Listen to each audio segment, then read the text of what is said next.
नमस्कार मित्रांनो, मी चैतन्य स्वागत करतो तुमचं प्रयास एज्युकेशनमध्ये. आज आपला गव्हर्नन्स सोशल जस्टिसच्या वीकमधला तिसरा दिवस आहे डिस्कशनचा. जे 3 क्वेश्चन आपण डेली बेसिसवर लिहितो आहे त्याचं आज आपण डिस्कशन करूयात. सोपे क्वेश्चन्स होते गेले 2 दिवस. आज थोडासा एक स्पेसिफिक जातो आहे आपण. स्पेसिफिक म्हणजे आधीच्या 2 दिवसांमध्ये जे क्वेश्चन्स होते तिथे मी जसं तुम्हाला सांगितलं की आपण जनरल विचार करून काही गोष्टी सोप्या भाषेत लिहू शकतो. अगेन एकदम GS2च्या भाषेत नाही लिहिता आल्या तरी चालतील, पण ॲटलिस्ट आपण तिथे ट्राय करू शकत होतो. पण आजचे जे क्वेश्चन्स आहेत त्याच्यात काहीतरी आपल्याला थोड्याशा गोष्टी माहीत पाहिजे किंवा वाचलेलं पाहिजे, तेव्हा ते रिकॉल होणं आणि मग ते समजून उत्तर लिहिणं ते आपल्याच्याने ते होईल. सो एकदा आपण क्वेश्चन्स बघूयात की क्वेश्चन्स नेमके काय काय होते. सो फर्स्ट क्वेश्चन होता आपला ई गव्हर्नन्सशी रिलेटेड, की ई गव्हर्नन्स ट्रान्सपरन्सी आणि अकाउंटेबिलिटी कसं इन्श्युअर करतं तुमचं पब्लिक ॲडमिनिस्ट्रेशनमध्ये. म्हणजे काय तर ई गव्हर्नन्स म्हणजे काय, प्रशासन किंवा शासन. हे करत असताना ई हे लावलं आपण. ई म्हणजे काय, ICT इन्फॉर्मेशन टेक्नॉलॉजीचा वापर करून आपण गोष्टी आणखी सुलभ आणि सोप्या केल्यात. मग याला सगळ्याला आपण ई गव्हर्नन्स म्हणतो आहे.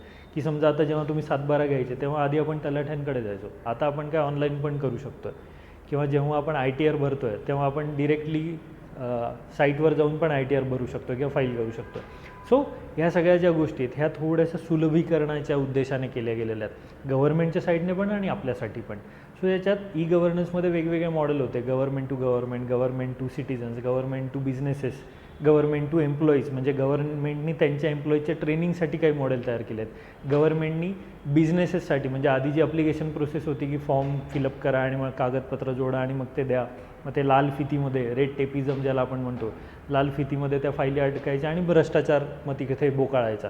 तर मग ह्या गोष्टी कमी करण्यासाठी गव्हर्नमेंट टू बिझनेस, की तुम्ही साईटवर जा कॉर्पोरेट अफेअर्सच्या आणि तिथे तुम्हाला काय अप्लिकेशन करायचं ते करा, मिनिस्ट्री ते ओव्हरव्ह्यू करेल, त्याचे काय सँक्शन्स परमिशन्स त्या द्यायच्यात तिथे देईल, तुमचं एखादं कागदपत्र नसेल तिथेच तुम्हाला नोटीस येईल. सगळ्या गोष्टी म्हणजे इव्हन आता GSTसाठी अप्लिकेशन करायचं, ऑनलाईन अप्लिकेशन करायचं, तिथे दुसऱ्या दिवशी तुम्हाला मेल येणार किंवा तिथेच लिहून येतं की तुमचं हे डॉक्युमेंट चुकीचं आहे, हे डॉक्युमेंट परत लावा किंवा हे सुधारित याची आवृत्ती असली पाहिजे. सो ह्या गोष्टी काय आहेत, ह्या सुलभीकरणाच्या उद्देशाने झाल्या. कशाच्या, गव्हर्नन्सच्या. मग त्यात ई गव्हर्नन्स जे आहे ते ट्रान्सपरन्सी आणि अकाउंटेबिलिटी म्हणजे काय तर पारदर्शकता आणि उत्तरदायित्व याच्या अनुषंगाने कसं काम करतं आहे याबद्दल या क्वेश्चनमध्ये चर्चा होती.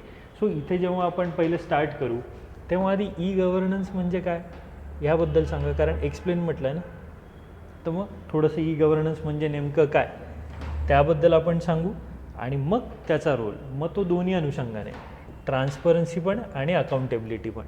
म्हणजे पारदर्शकता वाढवण्यासाठी काय काय केलं आणि अकाउंटेबिलिटी वाढवण्यासाठी काय काय केलं. पारदर्शकता, सगळी माहिती आता तुम्हाला डिजिटल स्वरूपात वेगवेगळ्या साईट्सवर अवेलेबल आहे, बरोबर.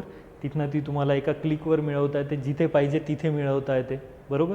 त्याच्यामुळे पारदर्शकता वाढली आहे. ऑनलाईन सेवा पुरवल्या जातात जिथे मानवी हस्तक्षेप कमी झाला किंवा भ्रष्टाचाराच्या संधी कमी होतात. परवान्यांचे नूतनीकरण म्हणजे लायसन्स रिन्युअल जे आपण म्हणतो, ह्या सगळ्या गोष्टी. किंवा सार्वजनिक अभिप्राय यंत्रणा, फीडबॅक मेकॅनिझम जे आपण म्हणतो की फीडबॅक दिला पाहिजे. सो फीडबॅक आपण तेव्हा जेव्हा आपल्याला त्या गोष्टी एकदम क्लिअर कट किंवा ट्रान्सपरंट पद्धतीने आपल्यासमोर मांडल्या जातील. सो यासाठी म्हणजे ई गव्हर्नन्स जबाबदार आहे किंवा ई गव्हर्नन्समुळे या गोष्टी झाल्या. तर उत्तरदायित्व म्हणजे काय, डिजिटल नोंद ठेवणे जे पण चाललं आहे किंवा कामगिरीवर देखरेख किंवा DBT या सगळ्यांवर अकाउंटेबिलिटी जर ठेवायची असेल तर त्या दृष्टिकोनातून पण ई गव्हर्नन्सने काम केलं किंवा तो रोल प्ले केला आहे. म्हणजे आता मी डिटेलमध्ये प्रत्येक याचं तुम्हाला सांगणार नाही, तुम्ही जर हे व्यवस्थित वाचलं तर तुम्हाला लक्षात येईल की ह्या पद्धतीने ई गव्हर्नन्स काम करत आहे. पण मग आता हे सगळं करत असताना याच्यात आव्हानं पण आहेत. मग 1-2 वाक्यांमध्ये थोडीशी आव्हानं पण नमूद करा. आव्हाने काय आहेत की हे ई गव्हर्नन्स आहे म्हणजे डिजिटल आहे, मग डिजिटल लिटरसी किंवा साक्षरता आहे का आपल्या इथे तेवढी, किंवा त्याच्यासाठी लागणाऱ्या पायाभूत सुविधा किंवा जे आपण इन्फ्रास्ट्रक्चर म्हणतो, बेसिक इन्फ्रास्ट्रक्चर, अजून बऱ्याच ठिकाणी लाईट पोहोचली नाही, तिथे नेटवर्क नाही, इंटरनेट नाही आहे, कसं चालणार. एखाद्या गावात DBT ट्रान्सफर करायची आहे, तिथे आधारचा थंब लागतो आहे तुमचा किंवा आधार व्हेरिफिकेशन लागत आहेत, OTP आला पाहिजे किंवा तुमचे इरिस स्कॅन झाले पाहिजे, कनेक्टिव्हिटी जर प्रॉपर नसेल तर ह्या गोष्टी होत नाहीत. मग त्या केसमध्ये हे जे आपल्याला फायदे मिळतात ते मिळत नाही आहेत ना. आणि साक्षरताच नाही आहे, म्हणजे साधी साक्षरता पण कमी आहे, प्लस डिजिटल साक्षरता नाही आहे, पायाभूत सुविधा नाही आहे, लोकांमध्ये याबद्दल जागरूकता नाही आहे. तर ही काय सगळी आव्हानं आहेत. प्लस गव्हर्नमेंटच्या साईडनी जर म्हणाल तर एवढं मोठं इन्फ्रास्ट्रक्चर मेंटेन करणं खूप कॉस्टली आहे. गव्हर्नमेंटची जी एखादी वेबसाईट असते ती मेंटेन करणं, त्याची सिक्युरिटी ठेवणं, त्याची सुरक्षा करणं, याच्यासाठी पण काहीतरी यंत्रणा कार्यरत असतात. मग ह्या यंत्रणांचं सगळं जे आपण म्हणूयात इन्फ्रास्ट्रक्चर आहे त्यासाठी प्रचंड खर्च होतो. मग तो मॅनेज करणं हे पण यात आलं. मग हे असे वेगवेगळे जे आव्हान आहेत तिथे तुम्हाला काही थोडकी किंवा मोजकी ती नमूद करायची आहेत आणि मग कन्क्लूड करायचं की ई गव्हर्नन्स आत्ता जसं आहे त्यापेक्षा आणखी ते चांगल्या पद्धतीने काम करण्यासाठी त्यात आपण ह्या सुधारणा केल्या पाहिजे किंवा या आव्हानांवर जर लक्ष दिलं तर ते आणखी योग्य पद्धतीने काम करेल. सो हा एक मोर ओव्हर कंटेक्स्ट आहे. ई गव्हर्नन्स एकदम बेसिक टॉपिक आहे, स्टॅटिक आहे. इथे मी काही जे तुम्हाला पॉईंट सांगितलेत किंवा उत्तरांमध्ये ज्या गोष्टी दिल्यात किंवा तुमच्या नोटमध्ये काही गोष्टी नमूद केल्यात, बस तेवढ्यावर जरी तुम्ही फोकस केला तरी तुम्हाला उत्तर लिहिता येणार आहे. कारण याच्यात असं खूप ट्विस्ट आणि टर्न असं काही करत आत्तापर्यंत क्वेश्चन आले नाही. एकदम बेसिक फक्त एक्झाम्पल्स ठेवा की जसं कर्नाटक गव्हर्नमेंटचा ई खजाने प्रोजेक्ट आहे किंवा इन्कम टॅक्स फायलिंग आहे किंवा IRCTCचं बुकिंग आहे की जे आत्ता ऑनलाईन होतं. सर ह्या सगळ्या गोष्टी काय तर गव्हर्नन्सच्याच अनुषंगाने झाल्यात ना. मग त्या इथे जिथे कुठे तुम्हाला देता येतील की एखाद्या स्कीम्सची माहिती किंवा गव्हर्नमेंट एखादं जेव्हा बिल आणते ते बिल पण तुमच्या अभिप्रायासाठी तुमच्यासमोर ठेवलं जातं किंवा गव्हर्नमेंट वेबसाईटवर अवेलेबल असतं. तिथे ते जाऊन तुम्ही ते वाचू शकता आणि त्यावर अभिप्राय नोंदवू शकता किंवा फीडबॅक देऊ शकता. सगळ्या गोष्टींचे एक्झाम्पल जर तुमच्याकडे रेडी असतील तर हा परफेक्ट, म्हणजे एक मी म्हणेल एकदा जरी वाचलं तरी आणि आता हे आपण डिस्कस करतो आहे एवढ्यावरून पण तुम्हाला पुढच्या वर्षी ई गव्हर्नन्स आरामात लिहिता येणार. ठीक आहे. Moving on to the next question. दुसरा क्वेश्चन काय होता ते बघूयात आपण. Examine the role of social audits in ensuring accountability in governance. आता सामाजिक लेखापरीक्षण किंवा सोशल ऑडिट याबद्दलची चर्चा आहे आणि अकाउंटेबिलिटी म्हणजे काय, उत्तरदायित्व, गव्हर्नन्स. पहिले सोशल ऑडिट काय किंवा सामाजिक लेखापरीक्षण म्हणजे काय हे माहीत असलं पाहिजे. तर सामाजिक लेखापरीक्षण म्हणजे काय तर वेगवेगळ्या ज्या स्कीम्स आहेत सरकारच्या किंवा जी धोरणं आहेत जी वंचित आणि दुर्बल घटकांसाठी राबवली जातात ती राबवत असताना ती किती चांगल्या पद्धतीने इम्प्लिमेंट होत आहेत, त्याचं नेमकं जे आपल्याला एंड प्रोडक्ट किंवा जे फायनल प्रोडक्ट पाहिजे ते तसंच होतं आहे का, ह्या सगळ्या गोष्टी बघण्यासाठी काहीतरी प्रोसेस असली पाहिजे की इव्हॅल्युएशन झालं पाहिजे की खरंच ज्यासाठी आपण स्वच्छ भारत मिशन किंवा मनरेगा हे लॉन्च केलं आहे ते तिथपर्यंत पोहोचतं आहे का. मग हे कोण करेल तर हे गव्हर्नमेंट एजन्सीज पण करतात, काही दुसऱ्या एजन्सीज पण असतात. पण मग इथे सामाजिक किंवा सोशल हा शब्द आला आहे तर मग जेव्हा सामाजिक म्हणूयात आपण तेव्हा नागरिकांमधलंच किंवा आमच्यापैकी कोणीतरी तिथे असेल की जे हे लेखापरीक्षण करेल. सो त्याला सामाजिक लेखापरीक्षण म्हणतात. म्हणजे मी जर लाभार्थी आहे त्या पर्टिक्युलर एखाद्या स्कीमचा किंवा योजनेचा तर माझ्यासारखी आणखी काही व्यक्ती असतील त्याची गाळणी प्रक्रिया असते की कोणालाही म्हणजे उचललं आणि अपॉइंट केलं असं नाही. त्या गाळणी प्रक्रियेतून सामान्य नागरिकांमधून काही नागरिक निवडले जातील आणि ते हे सामाजिक लेखापरीक्षण करेल. तर त्या संदर्भात हा क्वेश्चन होता. ठीक आहे. कन्सेप्ट तुम्हाला लक्षात आला असेल तर मग आता पुढे जाऊ. मग सामाजिक लेखापरीक्षण म्हणजे काय हे आपल्याला आधी सांगायचं. जसं मी म्हटलं की नागरिक सरकारी कार्यक्रमांच्या किंवा योजनांच्या अंमलबजावणीशी रिलेटेड गोष्टींचं मूल्यांकन करतात हे आपल्याला सांगायचं की सामाजिक लेखापरीक्षण म्हणजे काय आणि मग खाली त्याच्या रोलकडे किंवा भूमिका काय आहे त्याच्याकडे जाऊया. इथे काय विचारलं होतं आपल्याला, अकाउंटेबिलिटी कशी, उत्तरदायित्व आपण कसं सुनिश्चित करतो, प्रश्न विचारतो बरोबर. प्रश्न विचारण्यासाठी आधी माहिती पाहिजे. माहिती असणं म्हणजे काय तर पारदर्शकता बरोबर.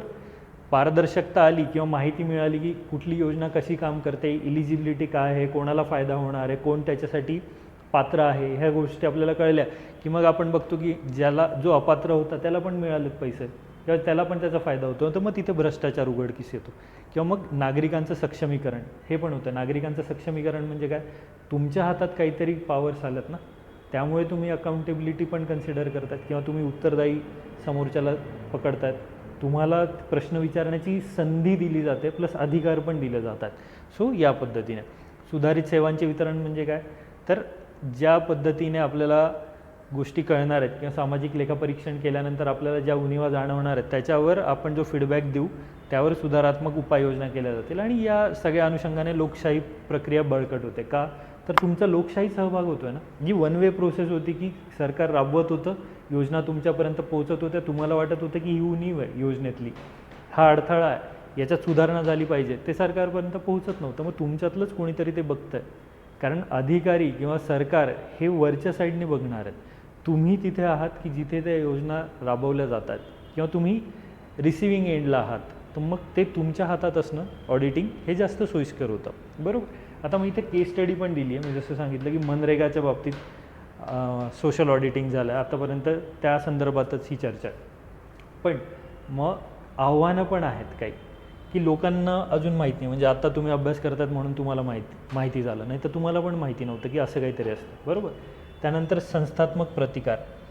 काही अधिकारी किंवा जे तिथे काम करणारी लोक आहेत त्यांना जेव्हा तुम्ही डाटा किंवा माहिती मागाल तर ते देत नाहीत. का? भ्रष्टाचार उघड होऊ शकतो. प्लस ते रिलक्टंट असतात. म्हणजे काय, तर ते थोडासा विरोध दर्शवतात की तुम्हाला कुठली अथॉरिटी आहे का, आणि नाही जरी दिला तो डाटा किंवा चुकीचा जरी दिला तर तुम्ही काय करू शकणार आहे. तुम्ही सर्वसाधारण नागरिक आहात की ज्याला फक्त ते सोशल ऑडिटिंग करण्यासाठी किंवा सामाजिक लेखापरीक्षण करण्यासाठी अपॉइंट केलं गेलेलं आहे. मग त्या केसमध्ये ते थोडंसं तेवढं जे प्रॉपर व्हायला पाहिजे ते होत नाही आहे. पुढे संसाधनांवरील निर्बंध. संसाधनांवरील म्हणजे काय, आर्थिक आणि मानवी संसाधनं ही तेवढी नसतात. जसं सरकारी मेकॅनिझम आहे किंवा गव्हर्मेंट मेकॅनिझम आहे तशा पद्धतीने नागरिकांच्या बाबतीत होत नाही. प्लस जेव्हा तुम्ही ऑडिटिंग करायला जातात तुम्हाला प्रॉपर ट्रेनिंग नाही दिलं आहे. ऑडिटिंग कसं करतात, माहिती कशी गोळा करतात, त्या माहितीचं विश्लेषण कसं करतात, त्याचं मूल्यांकन कसं करतात, रिपोर्ट कसा तयार करतात, ह्या कुठल्याही गोष्टी आपल्याला माहीत नाही आहेत. मग हे जर माहीत नसेल तर ही सगळी आव्हानं आहेत ना. म्हणजे फक्त सोशल ऑडिटिंग करायचं, दाखवायचं काहीतरी सहभागात्मक लोकशाही असं काहीतरी कन्सेप्ट आपल्याकडे आहे म्हणून मग आपण सोशल ऑडिटिंग आणलं आणि म्हणून ते करतो आहे. मग ह्या गोष्टी जोपर्यंत सुधारणार नाहीत तोपर्यंत ते सोशल ऑडिटिंग महत्त्वाचंच नाही किंवा त्याचा फायदाच होत नाही. सो या पद्धतीने मग कन्क्लूड करताना पण आपल्याला तेच सांगायचं आहे की सोशल ऑडिटिंग चांगलं आहे, पण ते आणखी व्यवस्थित करण्यासाठी या अडथळ्यांवर मात करणं हे सगळ्यात जास्त गरजेचं आहे. ठीक आहे, पुढे जाऊयात. बघा, तुम्ही आजचे जर क्वेश्चन बघितले तर बऱ्यापैकी सोपे होते. त्यात असं काही खूप वेगळं किंवा जास्तीचं हवं आहे असं काहीच नव्हतं. पुढचा क्वेश्चन होता आपला सिटीजन चार्टर, नागरिकांची सनद, याच्याशी रिलेटेड की त्याचं काय महत्त्व आहे पब्लिक सर्व्हिस डिलिव्हरीमध्ये. पब्लिक सर्व्हिस म्हणजे काय, सार्वजनिक सेवांच्या वितरणामध्ये सिटीजन चार्टर काय रोल प्ले करत आहे. Evaluate effectiveness of Indian administrative service, म्हणजे तिथे त्याचं महत्त्व काय. इव्हॅल्युएट म्हणजे काय, तर तुम्हाला पॉझिटिव्ह आणि निगेटिव्ह दोन्ही गोष्टी सांगायच्या. बरोबर. आता इथे सिग्निफिकन्स आणि पॉझिटिव्ह थोडंसं या पर्टिक्युलर क्वेश्चनमध्ये सारखं येऊ शकतं, पण हरकत नाही. मोस्ट ऑफ द टाईम असा क्वेश्चन एकदम येणार नाही की जिथे सिग्निफिकन्स आणि पॉझिटिव्ह दोन्ही सिमिलर विचारलं जाईल. पण इथे आपण ते लक्षात घेऊया की सिटीजन चार्टर म्हणजे काय, तर नागरिकांची सनद. नागरिकांची सनद म्हणजे काय, तर एक असा दस्तऐवज असतो की जो प्रत्येक गव्हर्नमेंट ऑफिसेसमध्ये लावलेला आहे की ज्यात तुम्हाला सांगितलं जातं की या पर्टिक्युलर ऑफिसमध्ये किंवा सरकारी कार्यालयात या सोयीसुविधा मिळतील. या सोयीसुविधा मिळण्यासाठी हे अधिकारी, हे कर्मचारी जबाबदार आहेत. तुम्ही त्यांच्याकडे जाऊन याचा पाठपुरावा करू शकता किंवा त्यांना प्रश्न विचारू शकता. त्यानंतर त्या पर्टिक्युलर गोष्टीसाठी किती फीस किंवा किती आपण म्हणूयात रक्कम आकारली जाईल याची माहिती दिलेली असते. किती वेळात त्या गोष्टींचा निपटारा होईल हे तिथं दिलेलं असतं. आणि हे जर काहीच होत नाही, म्हणजे 100 रुपये तिथे फीस लिहिलेली आणि तुम्हाला 200 मागितले जातात, तर मग तक्रार कोणाकडे करायची. 10 दिवसात तुम्हाला एखादं डॉक्युमेंट मिळणार असेल, तिथे लिहिलं आहे 10 दिवस पण 15 दिवस लागत आहेत, तर मग तक्रार कोणाकडे करायची. आणि तक्रार केल्यानंतर जर कोणी काम करत नसेल तर मग काय करायचं, हे सगळं त्या सिटीजन चार्टरमध्ये किंवा नागरिकांच्या सनदेमध्ये दिलेलं आहे. मग हे काय, तर तुमचं सक्षमीकरण आहे ना, कुठेतरी नागरिकांचं सक्षमीकरण. कशा थ्रू, माहिती, नॉलेज, की या पर्टिक्युलर ऑफिसमध्ये काय चालतं. समाज कल्याण विभाग आहे किंवा शिक्षण विभाग आहे किंवा आरोग्य विभाग आहे, आरोग्य विभागाचं हे कार्यालय, ही इमारत आहे, तर मग तिथे नेमकं काय काय सुविधा तुम्हाला मिळणार आहेत आणि कोण त्याच्यासाठी जबाबदार आहे, या सगळ्या गोष्टी म्हणजे काय, तर नागरिकांची सनद. बरोबर. मग आता नागरिकांची सनद पब्लिक सर्व्हिस डिलेव्हरीमध्ये कसा इफेक्टिव्ह रोल प्ले करतात, तर ती काय तुम्हाला माहिती देते सगळ्या गोष्टींची. बरोबर. पारदर्शकता, उत्तरदायित्व, तक्रार निवारण, सक्षमीकरण, या सगळ्या गोष्टींबद्दल ज्या गोष्टी मी आता तुम्हाला सांगितल्या तोंडी, त्या सगळ्या गोष्टींचा फायदाच होतो आहे ना. मग हे त्याचं महत्त्व आहे. पण मग आता त्याच्या उणिवा काय किंवा त्याचे चॅलेंजेस काय, तर चॅलेंजेस हेच की लोकांना त्याच्याबद्दल माहिती नाही. अशी नागरिकांची सनद कुठेतरी आहे याची कोणालाच कल्पना नाही आहे. प्लस कायदेशीर पाठिंबा, म्हणजे त्याला लीगल बॅकिंग नाही आहे. तुम्ही एखादी तक्रार केली पण की या नागरिकांच्या सनदेमध्ये तुम्ही दिलं आहे की बाबा इथे 10 दिवसात हे डॉक्युमेंट मिळेल किंवा यासाठी 500 रुपये फी आकारली जाणार आहे, पण त्या पलीकडे जाऊन तुम्ही 1000 रुपये फी आकारता, त्या संदर्भात तुम्ही तक्रार केली, तर मग त्याला लीगल बॅकिंग नाही आहे असं काही. म्हणजे ती तक्रार निवारण आहे तुमची, ती तेवढी प्रॉपर नाही. आणि लीगल बॅकिंग नाही म्हणजे त्याला असं कायदेशीर, कुठे कायद्यात नमूद नाही केलं की प्रत्येक सरकारी कार्यालयात सिटिझन चार्टर असलं पाहिजे आणि ते कंपल्सरी पण नाही आहे. म्हणजे त्याला असा जो सपोर्ट असला पाहिजे तो नाही आहे. पुढे जागरूकता नाही आहे. अपुरे प्रशिक्षण म्हणजे जे सनद प्रभावीपणे अंमलात आणण्यासाठी कर्मचाऱ्यांना जी माहिती असणं आवश्यक आहे ती पण नाही आहे. प्लस सामान्य माहिती म्हणजे ज्या विशिष्ट योजना किंवा मानांकनं जे आहे त्याबद्दल अस्पष्टता आहे. म्हणजे काय तर एखाद्या ठिकाणी आपण असं म्हणूया की एखाद्या कार्यालयात तुम्हाला एखादी सेवा पुरवली जाते, पण ती सेवा तिथे गेल्यावर तुम्हाला मिळते, पण तुम्हाला जर हे माहिती की याच्यापेक्षा आणखी चांगलं मिळू शकलं असतं तर तुम्ही त्यासाठी पाठपुरावा कराल ना. नाहीतर तुम्हाला वाटेल हां हे जे मिळतं तेच योग्य. मग ती जी मानांकनं आहेत किंवा मानकं म्हणूयात आपण, ती मानकं कुठल्या पद्धतीने आहेत किंवा कुठल्या स्तरापर्यंत आहेत की यापेक्षा पण चांगली सेवा मला मिळू शकली असती किंवा यापेक्षा चांगलं प्रोडक्ट मला मिळू शकलं असतं, पण ते नाही मिळत आहे. मग याबद्दल कुठे पण स्पष्टता नाही आहे. प्लस ही नागरिकांची जी सनद आहे ती प्रत्येक ऑफिसनुसार किंवा कार्यालयानुसार डिपार्टमेंटनुसार बदलत जाणार आहे. मग आरोग्य विभागात जेव्हा तिथले कर्मचारी काम करतात त्यांना सोबत घेऊन विचारात घेऊन त्यांच्याशी चर्चा विनिमय करून सनद बनवणं हे पण गरजेचं आहे. की एखाद्या सेवा पुरवण्यासाठी तुम्हाला 10 दिवस लागतात आणि तुम्ही इथे 5च दिवस लिहिलं आहे. कर्मचाऱ्यांना माहिती आहे ना की 10 दिवस लागतात, तर मग त्यांच्याशी चर्चा करून आपण तिथे 10 दिवस लिहिणं गरजेचं आहे, तर ती कार्यक्षम होईल. प्लस त्यांना त्याची माहिती असणं ते जास्त गरजेचं आहे. प्लस त्यांना ट्रेन करणं की बाबा हे जे आपण काम करतो आहे किंवा या ज्या कार्यालयात आपण काम करतो आहे तर हे एक देशसेवेसारखं आहे. तेव्हा कुठं त्या सिटिझन चार्टरमध्ये जेव्हा ज्या गोष्टी आपण दिल्यात की या पद्धतीने सेवा पुरवल्या जातील, तो कर्मचारी मग त्या उद्देशाने काम करेल की बाबा आपण देशसेवा करतो आहे. तर मग हे रुजलं पाहिजे कर्मचाऱ्यांमध्ये पण. प्लस इंग्लिश किंवा हिंदीमध्ये व्हर्नॅक्युलर लँग्वेज ज्या आपल्या राज्यांच्यानुसार वेगवेगळ्या भाषा आहेत, मातृभाषा आहेत, त्यांच्यामध्ये नाही दिलं आहे. मग ते कसं समजेल? वाचताच नाही येत, मला हिंदी नाही कळत, मला इंग्लिश नाही येत, मग त्याचा फायदा काय ना. म्हणजे माहिती देत आहे पण मला कळतच नाही. मला चायनीज लँग्वेजमध्ये किंवा मँडरिनमध्ये जर तुम्ही माहिती दिली, कितीही चांगली माहिती असू द्या, काय फायदा ना, मला समजतच नाही. सो हे आव्हान आहेत, हे वेगवेगळे आहेत. आता हे तिन्ही क्वेश्चन जे मी डिस्कस केलेत, ह्यात ज्या मी एक्स्ट्रा गोष्टी सांगितल्यात एवढ्या जरी तुमच्या लक्षात राहिल्या तरी तुमचे हे तिन्ही टॉपिक संपले. हां, अगेन तुम्हाला याबद्दल जर थोडी माहिती असेल तर तुम्हाला इन डिटेल गोष्टी माहिती करून घ्यायच्या असतील तर मग त्यासाठी बॅच आहे. तिथे मग लेक्चर थ्रू प्रत्येक गोष्ट डिटेलमध्ये सोशल ऑडिटिंग कसं झालं, कुठे झालं, कोणी केलं. काही स्टुडंट्स पण आहेत आपले की ज्यांनी सोशल ऑडिटिंगमध्ये पण रोल प्ले केला आहे.